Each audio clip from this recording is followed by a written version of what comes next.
네, 오늘 제가 말씀을 드릴 내용은 아까 폴륜 교수님께서는 이제 우주 탐사에 관련된 전체적인 나사의 일들을 이야기를 해주셨다면, 저는 사실 우주 탐사 하나를 하기 위해서 정말 수만 명의 과학자들 혹은 엔지니어들, 공학자들이 연구를 하거든요.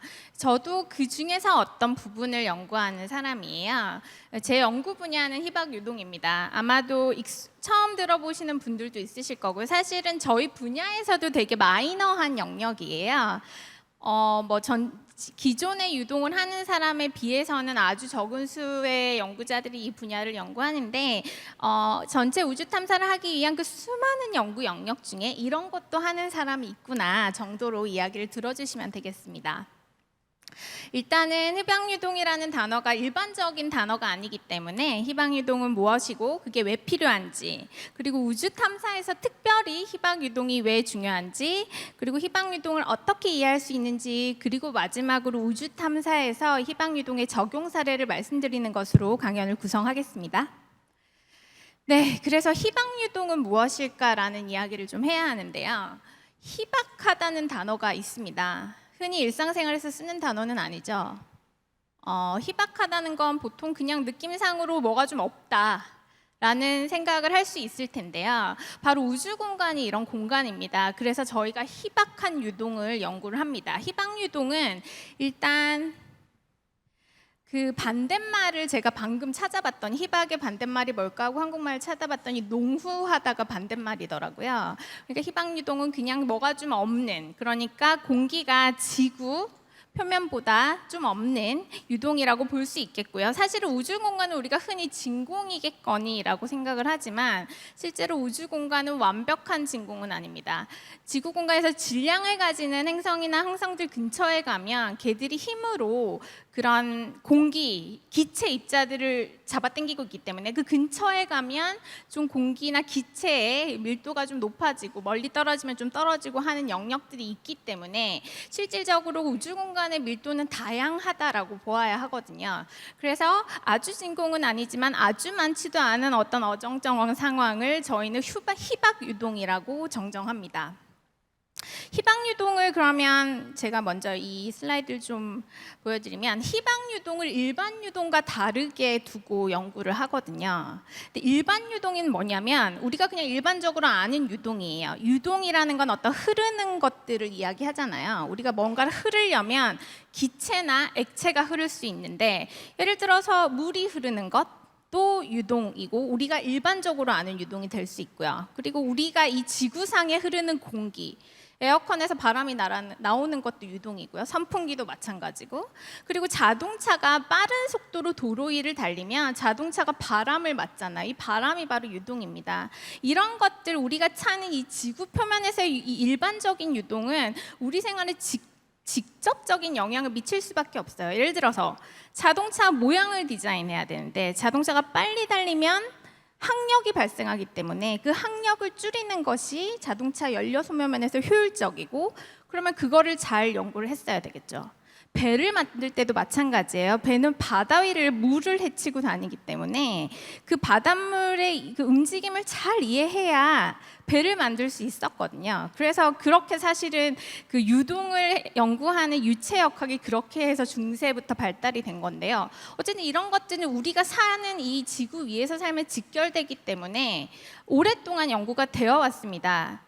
그래서 그런 연구 결과로 이제 이게 제가 사실은 오늘 이렇게 어린 학생들이 많은 줄 모르고 이런 단어를 가지고 와버렸는데요. 어쨌든 이 지배방정식이라고 불리우는 어떤 것의 운동을 관장하는 그런 법칙, 이 이제 나비엘-스톡스 방정식이라는 것이 있습니다. 이건 아주 오랫동안 연구되어 왔던 방정식입니다. 보통은 이걸로 많이 합니다. 그래서 우리가 아는 그냥 일반적인 우리 생활에서의 유동은 이 지배 방정식을 사용해서 그 운동을 예측하고, 그래서 이 지배 방정식을 풀어서 뭘 해보려고 하는 건데요. 이제 그 일반적이지 않고 좀 희박한 유동은 얘기가 좀 달라요. 이 일반적인 유동에서 이 방정식을 사용을 하는데, 이 방정식은 사실 뉴턴의 이법칙인 F는 ma라는, 어린 친구들은 좀 이따 배울 거예요. 이제 그러나 우리가 굉장히 고전역학에서 유명한 어떤 간단한 식을 유도해서 만들 수 있거든요. 근데 그 유도하는 과정에서 되게 중요한 가정이 하나 붙습니다. 모든 유동은 연속적이다라는 가정을 사용을 해서 우리가 이 지배방정식을 구하거든요. 근데 만약에 희박 유동, 그러니까 뭐가 좀 없는 유동을 생각을 해보면 이 연속이라는 가정이 당연히 깨어집니다. 더 이상 연속적이지 않을 거예요. 왜냐하면 그런 유동을 희박 유동이라고 부르니까요. 그래서 그런 유동에서 이런 기존의 나비아-스톡스 이퀘이션, 나비아-스톡스 방정식을 쓸 수 없고 그러면 뭔가 다른 지배 방정식을 찾아야 된다. 그래서 그게 이제 흔히 말하는 볼츠만, 여러분이 아시는 그 맥스웰 볼츠만의 볼츠만 방정식입니다. 똑같이 그냥 운동량 보전 방정식이에요. F는 ma 뉴턴의 이 법칙에서 유도할 수 있고요. 그래서 그런 방정식을 사용을 해야 되기 때문에 희박 유동은 반드시 일반 유동과 다르게 취급되어야 합니다. 자, 그러면 제가 아까 우주에 있는 것들은 좀 희박하다라고 말씀을 드렸는데요. 어디서부터 희박한지 생각을 좀 해볼 필요가 있어요. 우리가 지금 해발고도 뭐 0과 근방에서 뭐 산은 좀 높을 거고요. 어쨌든 0과 2km 뭐 이 정도 사이에서 사는데요. 민항기가 움직이는 고도는 10km입니다. 그리고 아까 그 폴린 교수님께서 보여주셨던 ISS (International Space Station) 국제우주정거장은 400km, 지구 표면에서 400km 정도를 돌고 있고요. 그리고 허블 스페이스 망원경도 그 근방에 있습니다. 300 후반에서 400 초반을 왔다 갔다 하고 있고요. 그러면 어디서부터 희박할까라는 질문을 해야 할 텐데요. 희박하다는 거, 그러니까 밀도가 좀 지구 표면에서 위로 우주 방향으로 좀 올라갈수록 뭐가 좀 없어질 거라는 건 직관적으로 알 수 있죠. 지구에서 아주 멀리 떨어진 어떤 곳은 진공에 가까울 수도 있으니까 지구부터 멀어지면 좀 진공에 가까우니까 좀 희박해지겠다라고 생각을 할 텐데, 저희 같이 희박 유동을 연구하는 사람들은 밀도를 가지고 그것을 생각합니다. 그러니까 우주가 어디부터예요? 라고 난 질문이 나왔을 때 답을 하는 사람들은 그 사람의 전문 분야에 따라서 다르거든요. 그러니까 칼만 라인이라는 게 있어요. 100km부터 우주라고 정의하는. 근데 이 정의는 과학적이라기보다는 어떤 실용적인 목적에서 그렇게 정하는 거고, 우주가 꼭 100km부터일 필요는 없어요. 그러니까 우주는 그냥 지구에서 멀리 떨어진 어디 정도라고 볼 수 있을 텐데, 저희같이 희박 이동을 하는 사람들은 밀도를 가지고 생각을 하기 때문에 제가 이제 여기 밀도의 정의를 좀 썼어요. 어린 친구들이 있을 것 같아서. 밀도는 정의가 부피분의 질량입니다. 그죠?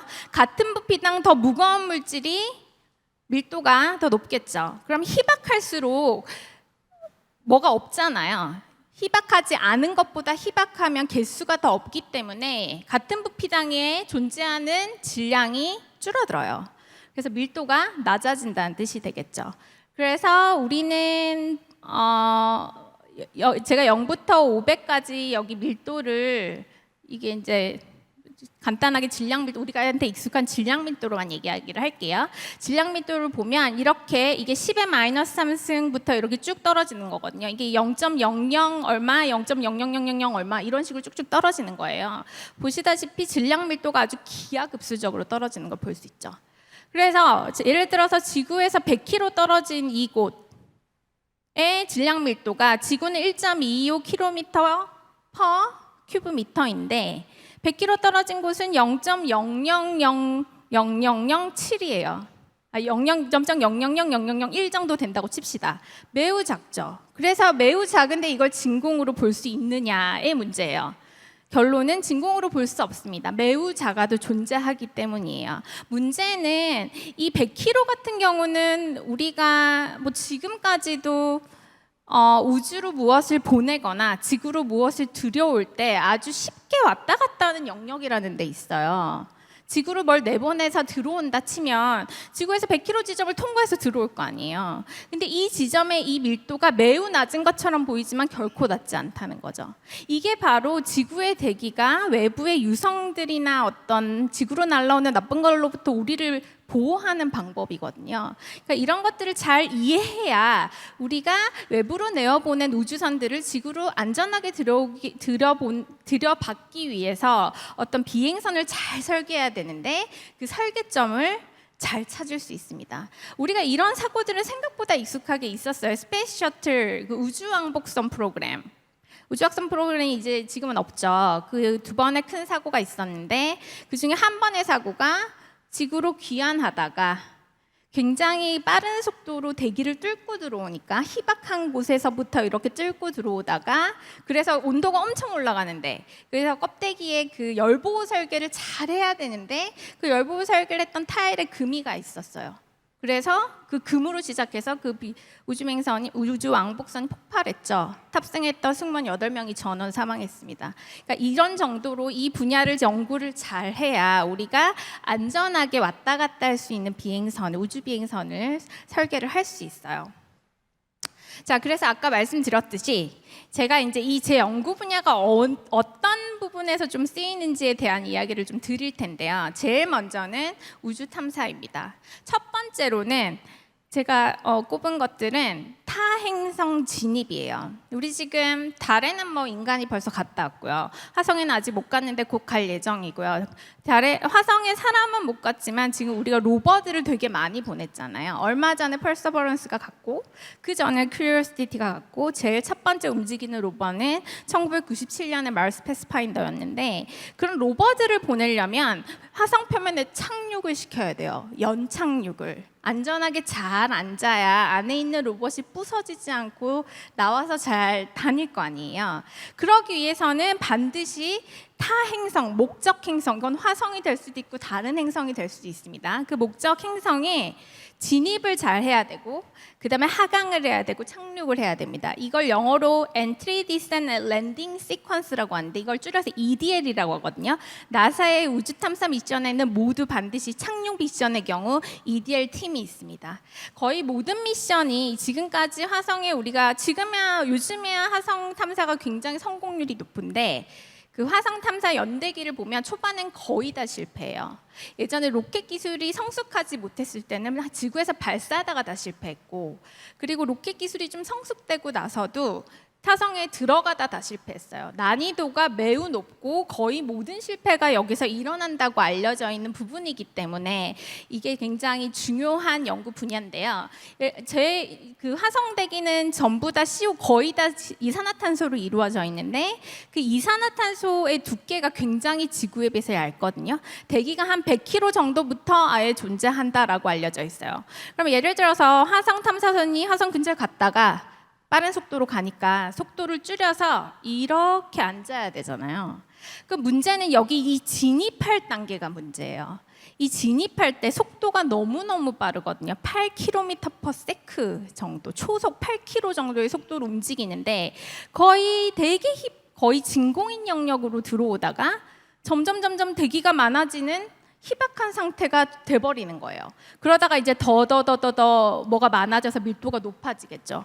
그럼 이 진입 영역에서 보통 최고의 열이 발생합니다. 이 열은 그냥 두면 모든 걸 녹일 정도로 태양 표면 온도보다 높거든요. 여기서 속도가 뭐 이렇게 익숙하신 분들 있으실지도 모르겠는데 우리 속도를 마하수라고 표현을 한다면 보통 마하 1이 넘으면 초음속이다. 그래서 이번에 저희 그 보람에 그 초음속 그 전투기 만들었다고 뉴스에서도 나고 카이에서 그랬잖아요. 근데 얘는 속도가 마하 40이에요. 우리 이거 극초음속이라고 부르는데 그러니까 그냥 너무 빠른 곳에서 너무 빠른데 그게 아무것도 없던 곳에서 뭐가 있는 곳으로 들어오는 형태. 이게 어떤 느낌이냐면 공을 벽에다 치는 정도예요. 벽은 고체고 우리 방에 있는 텅 빈 공간은 공기로 차해져서 기체인데 이걸 밀도 입장에서 보면 밀도가 급격하게 높아지는 거잖아요. 공이 어떻게 되죠? 튕겨 나오죠. 근데 얘는 튕겨 나오면 안 되고 뚫고 들어가야 되니까 그래서 이런 연구들을 할 때 반드시 열보호 설계가 되어 있어야 되거든요. 이 열보호 설계를 하기 위해서 그러니까 온도가 몇 도까지 올라갈 걸 예상하고 우리가 열보호 설계를 해야 될까? 힘을 얼마나 받을 걸 예상하고 우리가 안 부서지기 위해서 설계를 해야 될까? 이런 걸 생각할 때는 이제 희박 유동 해석을 반드시 해야 됩니다. 네, 이 부분은 잠깐 넘어가겠습니다. 네, 그리고 또 다음 예가 있는데 그건 바로 지구 재진입이에요. 지구 재진입은 말 그대로 지구 밖에 나갔다 지구에 다시 들어오는 걸 얘기합니다. 뭐 아폴로 프로그램 유인 탐사선이었기 때문에 사람이 나가면 들어와야 되니까 항상 재진입을 경험했고요. 지금 국제 우주 정거장에 3개월에 한 번씩 크루들이 바뀌거든요. 그 크루를 바뀌는 거 익스피디션이라고 표현을 하는데 그 크루들 내보냈다 들여오려면 지구 재진입 반드시 경험을 해야 되죠. 화성이랑 똑같아요. 밀도가 낮은 곳에서 높은 곳으로 들어오니까 진입체가 열을 많이 받고 그래서 반드시 설계를 해야 된다는 개념이고요. 이제 요즘 좀 관심이 많은 스토리가 있어서 하나 가지고 왔는데 이게 바로 스페이스X의 펠콘 9의 궤적입니다. 스페이스X의 펠콘 9은 지구를 출발해서 갔다가 이제 펠컨 9이 그냥 재활용 로켓이라고 하는데 재활용 로켓이라는 뜻은 모든 걸 재활용한다는 뜻은 아니에요. 로켓은 거꾸로 세는데요. 아래부터 1단, 2단, 3단으로 세거든요. 이 1단, 2단, 3단이 우주로 날아가면서 분리되죠. 이게 사실은 로켓이 길게 생겼지만 그 위에 꼭다리만 탑재체가 이렇게 탑재돼 있고 밑에 아랫부분은 전부 다 연료로 차 있기 때문에 질량을 줄여서 이렇게 좀 더 적은 연료로 멀리까지 가기 위해서 이게 단분리를 하거든요. 일단 그 중에 1단만 지구로 되돌려 보내서 다시 쓰겠다는 게 재활용 로켓의 정의예요. 그러면 얘가 꽤 많이 올라갔다가 이게 지금 거의 우주로 올라가거든요. 우주로 올라갔다가 이렇게 1단만 내보내면 이 1단 로켓은 우주에서 지구로 재진입하는 효과를 가지게 돼요. 아이고 잠깐만요. 네, 이 영상을 보면 이게 뭐냐면 펠컨 9이 엄청 많이 실험을 했었는데 그 중에서 뭔가 실험 중에 사고가 생겨서 1단이 아니라 2단이 약간 부서져서 지구로 떨어진 거예요. 어떻게 되죠? 유성처럼 떨어지죠. 열보호 설계가 되어 있지 않은 2단은 그냥 지구 대기로 들어오다가 마찰 때문에 다 부서져서 이렇게 사라지는 거거든요. 그러니까 이런 일들이 일어나지 않게 1단을 갖고 와야 될 거 아니에요. 재활용하려면 멀쩡한 상태로 가지고 와야 되니까. 그래서 열보호 설계를 이게 지금 펠컨 9 1단이 열보호 설계가 잘 돼서 잘 통과해서 지구 근접까지 온 모양이거든요. 이미 많이 탔죠. 그을음이 엄청나요. 요거 다 닦아서 페인트질 다시 해서 다시 쓴다고 하더라고요. 그러니까 이런 설계들 할 때 우리가 이제 우주 탐사를 밥 먹듯이 하게 되고 우주 여행까지 하게 되면 제가 연구한 이 분야는 핵심적인 기술이 되게 됩니다. 그러면 자 그래 네가 희박 이동을 하는데 그래서 그걸 어떻게 한다는 말이냐. 제가 아까 서두에서 잠깐 말씀해 주셨듯이 저는 컴퓨터를 사용해서 연구를 많이 하는데요. 그 이야기를 아주 짧게 드리겠습니다. 좀 이렇게 들어가면 너무 복잡한 이야기가 되어서 자 저는 아까 말씀드렸다시피 이런 볼츠만 방정식이라는 방정식을 지배 방정식으로 사용하는 사람이에요. 그 방정식을 그냥 풀어요. 근데 이게 아주 뭐 x 플러스 x 더하기 1은 2 같은 식이면 되게 쉽게 풀 수 있을 텐데 제가 푸는 이 방정식은 딱 보기에도 잘 안 풀리게 생겼죠. 손으로 풀리지 않습니다. 이 손으로 풀리지 않아서 지난 100년이 넘는 시간 동안 정말 많은 과학자들이 이걸 풀려고 노력을 했어요. 왜냐하면 컴퓨터가 나온 지 얼마 되지 않았거든요. 근데 이제 결론은 이거에 특히 이 오른쪽 항 이거는 못 풀어. 이게 이제 결론이어서 이제 이거를 그러면 어떻게든 가정을 이건 이렇다고 치자 저건 저렇다고 치자 해서 어려운 것들을 다 배제하고 쉬운 것만 남겨서 풀었던 시절이 있었고 지금은 이제 컴퓨터가 너무 빨라졌기 때문에 물론 앞으로는 더 빨라지겠죠. 그래서 그나마 이걸 어떻게든 좀 풀어볼 수 있는 세상이 왔습니다.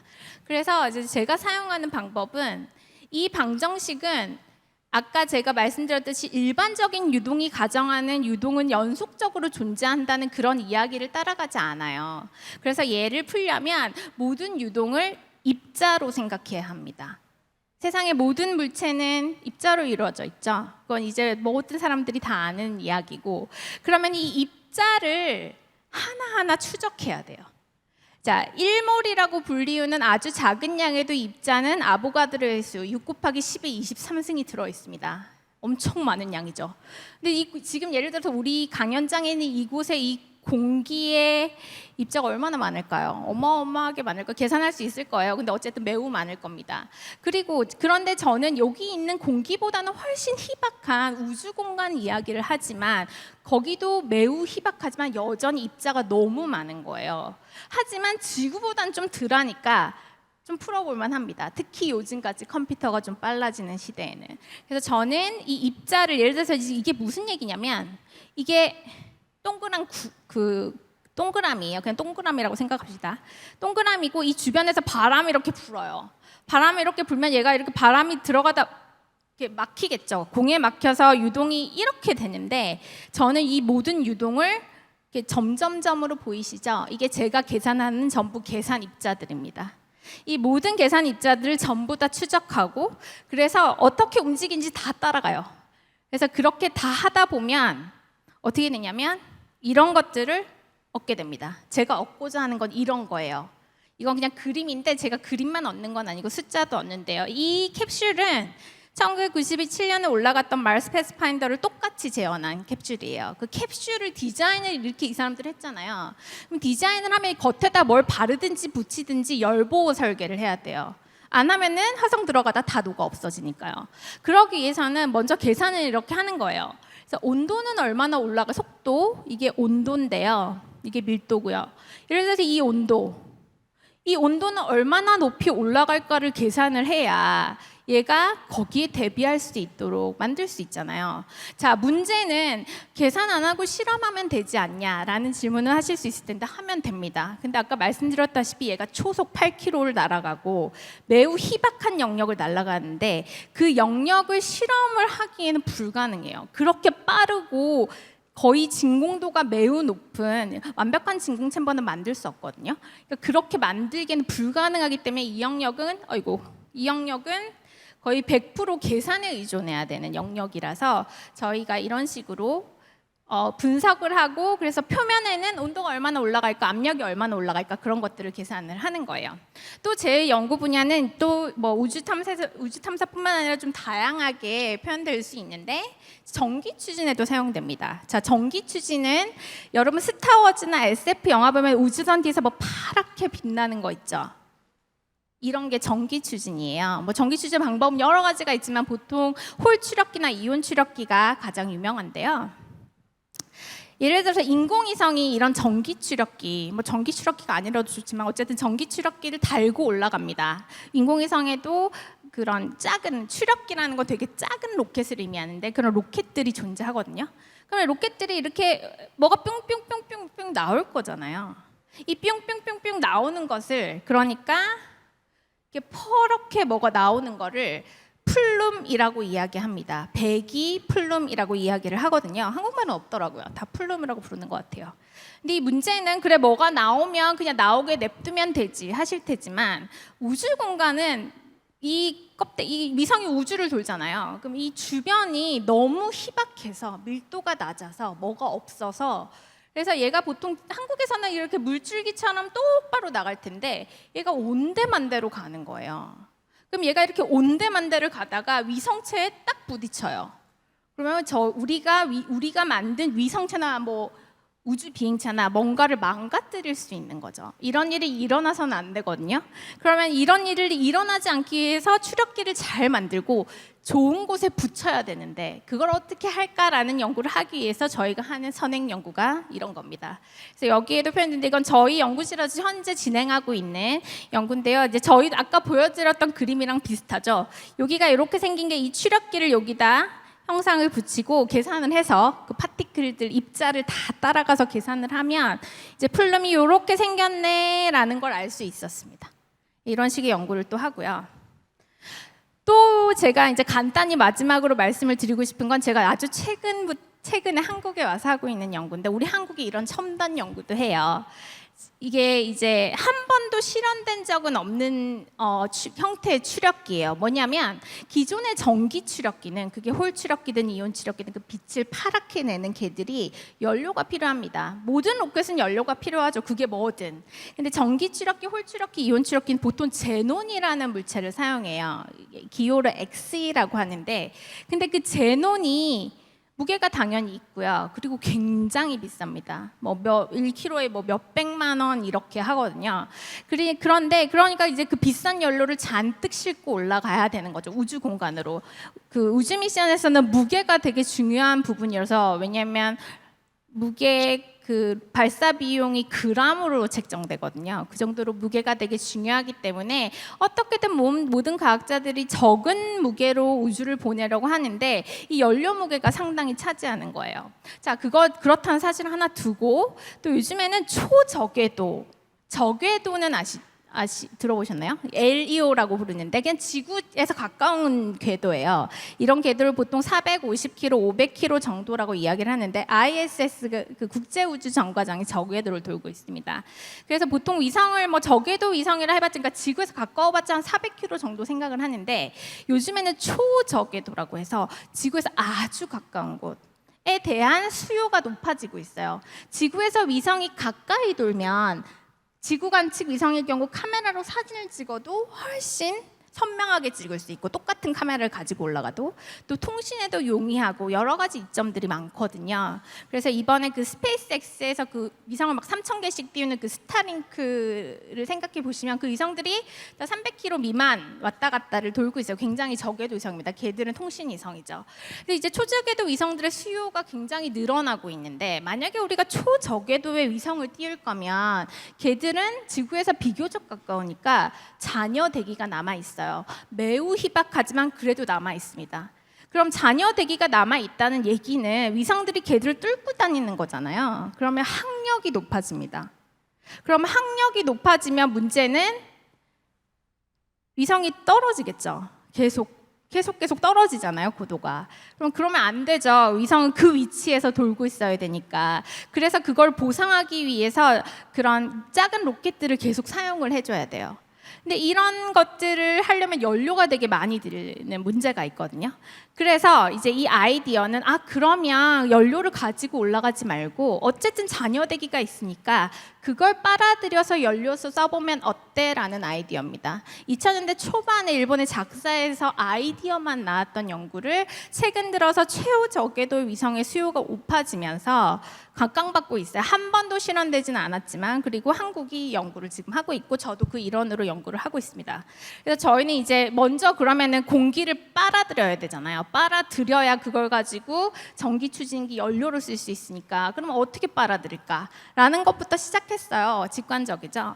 그래서 거기서 그럼 빨아들일 수 있는 그 석션, 빨아들이 진공청구 입구 같은 개는 어떻게 생겨야 될까부터 연구를 이렇게 합니다. 그래서 예를 들어서 형상을 이렇게 세 가지로 추려서 계산을 해보면 이런 식의 그림을 아까 제가 말씀드렸던 그런 파티클 입자를 따라가는 이 안에 엄청 많은 파티클이 있는데 그걸 다 하나하나 계산을 하면 이제 이런 그림을 얻게 되고 이 안에 얼마나 효율적으로 그 잔여대기를 빨아들일 수 있는지도 모두 계산이 가능합니다. 그러면 저희가 이런 계산들을 통해서 제일 나은 인테이커 공기 흡입기는 이런 모양이겠구나라고 계산을 선정을 하고 또 후속 연구를 계속 지속할 수 있습니다.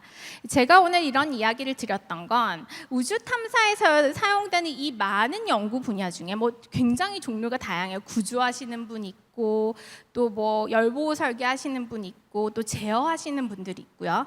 그리고 연료동 하시는 분들도 있는데 그런 많은 사람들의 이 연구가 모두 다 합쳐져야 하나의 어떤 것이 우주로 가게 되거든요. 그 중에 하나의 예로 제 연구 이야기를 오늘 들려드렸고요. 재밌는 시간이 되셨으면 좋겠습니다. 네, 여기까지 하도록 하겠습니다. 감사합니다.